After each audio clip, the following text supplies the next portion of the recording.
Hello everyone, welcome to this lecture series. I'm Kavitha from the Department of Computer Science and Engineering, Kamaraj College of Engineering and Technology, Virudhunagar. So in this lecture series, we are going to discuss about an important concept in compiler design, that is parse trees. So in this lecture, we will see about parsing, and then what does a parse tree represent, and the properties of parse trees, as well as how to construct a parse tree from leftmost derivation as well as rightmost derivation, and we will discuss about the advantages as well as the applications of parse trees.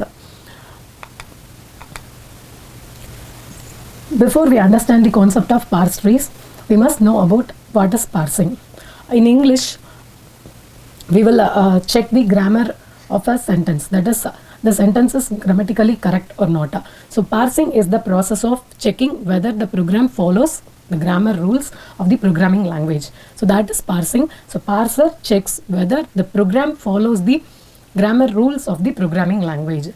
In English, how will we check? So first we will check the grammar of the sentence. So consider this sentence: I eat apples. This sentence is a meaningful sentence which it consists of a subject, verb and then object. So it is grammatically correct, and then it is a completely arranged sentence. And suppose I say apples eat I. So does it sound correct? No. Why? Because the structure is wrong. So in this sentence, example sentence, apples eat I, it is not correct. So this is the grammatical structure of this example, that is a parse tree representation of this sentence. So the sentence is represented as the root node S, and then the noun phrases, verb phrases or in the next level, and then the words I eat and apples, these are placed under the respective phrases.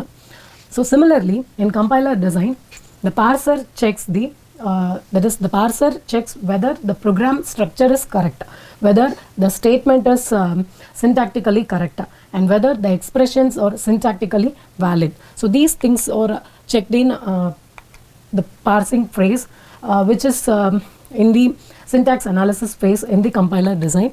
And then parse tree, so it is the hierarchical representation of derivation in context-free grammar, that is CFG. So it is used to visually represent the derivation steps.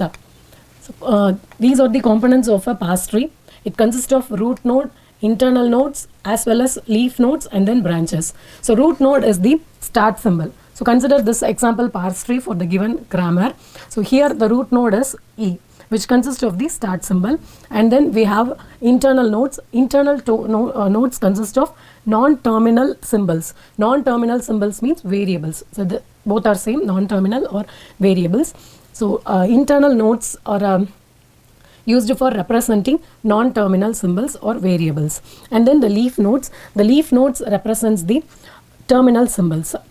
So at last we have the leaf nodes, ID plus ID and then star ID. So these represents the leaf nodes, and then branches represents the connection between the child node as well as the parent node according to the grammar rules. So these are the properties of parse tree. The first property is the root node is always the start symbol. So the root node should be the start symbol. So here in this example, E is the start symbol. So here E is the root node. And then the second property, internal nodes are non-terminals. As we have seen in the previous example, so the non-terminals here are E and then T, this T, F and then F. So these things are non-terminals. And then third property is leaf nodes or terminals or epsilon. So leaf node consists of the terminals as well as epsilon symbol. And then fourth property, children of each node are generated according to production rules. So we will be given with the production rules. So children nodes will be generated based on those production rules. And then last property, reading leaf nodes from left to right gives the derived string. So in this example, reading from this left to right, you have to read the leaf nodes from left to right. This will be the output of the string. So here ID plus ID star ID. So this is the derived string. So these properties are used to ensure the parse tree, which is that is correctly represents the grammar derivation. And then next we will see about the construction of parse tree, how to construct a parse tree. So this is the given example grammar. E produces E plus E produces E star E, and then E produces ID. This is the given grammar, and then this is the string that has to be derived, ID plus ID star ID. So now we will start with the leftmost derivation. So we know that in leftmost derivation, we will always expand the leftmost non-terminal first. So we have to expand the leftmost non-terminal first. So see this derivation, initially it will start with the start symbol, that is E. So E is the start symbol here, and E is expanded by the rule 1, E produces E plus E. So we have written as E plus E, and now we have to replace the leftmost non-terminal first. So here this is the leftmost non-terminal E. So this will be replaced by ID according to the rule number 3. And again next we are having plus symbol, which is a terminal, and next one E. So this E will be replaced by E star E, that is rule number 2. And now the leftmost non-terminal is this E, and it is replaced by this ID. And then next we will have this E non-terminal, which will be replaced by ID according to the rule number 3. So finally we will get the required string ID plus ID star ID. So this is our required string. So by using leftmost derivation from the given rules, we have obtained this string. So now let us construct a parse tree for this example. First we have to start with the root node. So root node is our start symbol, so we have to start with E, and now we have expanded this root symbol with this E plus E according to rule number 1. So we have to follow the steps which we have done here in this parse tree construction. So here we have expanded E with E plus E, and now we have to expand the leftmost non-terminal. So here the leftmost non-terminal is E, and E has to be replaced by ID. And next one is here this non-terminal node E will be expanded by E star E according to the rule number 2. And then again now this E will be the leftmost non-terminal, and it is replaced by ID, and then the last non-terminal symbol ID is replaced by ID. So now we get this parse tree, and then the nodes from left to the right. So here ID plus ID star ID. So this is the output string of this parse tree, as well as we call it as the yield of the parse tree. Like this we can construct a parse tree for the same example with the rightmost derivation. So, and we have given grammar as well as string. So now we have to perform rightmost derivation. So in rightmost derivation, we will always expand the rightmost non-terminal first. So we have to start with the start symbol E, and E is expanded by rule number 1, E plus E. Now we have to expand the rightmost non-terminal. Here the rightmost non-terminal is E, so which should be replaced by E star E according to rule number 2. So now the rightmost non-terminal is, that is now the rightmost non-terminal is E, which will be replaced by ID, and then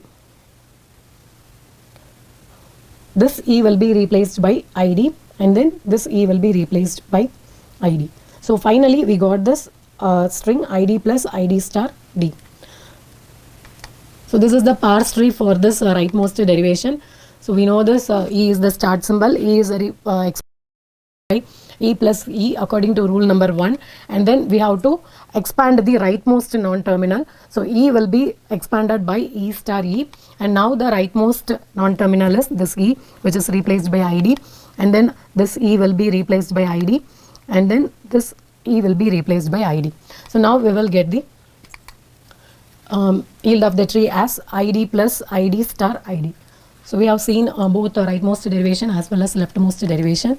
So next we will discuss about ambiguity. Ambiguity means generating more than one parse trees for the given string. So that is called ambiguity. So here the definition is: a grammar is said to be ambiguous if a single string can generate more than one parse tree or more than one derivation. We call it as ambiguous. So see this example. id plus id star id. So for this string, we can generate more parse trees, that is more than one parse tree. So first interpretation is multiplication is performed first. So for this, we will get a parse tree. And if you perform addition first, at that time you will get a parse tree. So for a single string, we are getting more than one parse tree, that we call it as ambiguous. So next we will see about the advantages of parse tree. First thing is it clearly helps to represents the hierarchical structure of the program, as well as second thing is it is easy to visualize the derivation steps. And then third one is it is used to identify the errors, that is it helps in syntax checking. And then it supports semantic analysis, so it helps in identifying type checking as well as semantic checking. And the next thing is it is useful in code optimization. So in a compiler, parse trees are analyzed in order to make the code efficient. And then it is useful to make the process like a parsing as well as a translation process as a simple one. And then it helps to detect ambiguity. If it produces more than one parse trees, means it is ambiguous. So parse trees are used to help used to find those things. And then last one is parse trees maintains operator precedence as well as associativity. So next we will see about the applications of parse trees.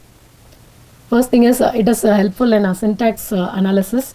And then it is used to evaluate the expressions, like arithmetic as well as logical expressions can be evaluated.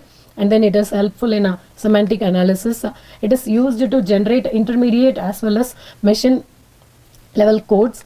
And then it is used to identify the errors in the program. And then in a natural language processing, it is used to perform the syntax sentence structure of analysis. And then mathematical expression processing, and it is used to analyze the queries in query processing in databases. So to conclude, we have seen about what is parsing. So in a compiler design, the parser is used to check whether the program structure is correct, whether the statements are syntactically correct, as well as the expressions are syntactically valid. So these things are checked by the parser. And then we have seen about the parse trees, which is a hierarchical representation of the derivations in context-free grammar. And parse trees are used to perform syntax analysis, semantic analysis, and to do code generation. And they are used in compiler design, natural language processing, as well as databases. Thanks for watching.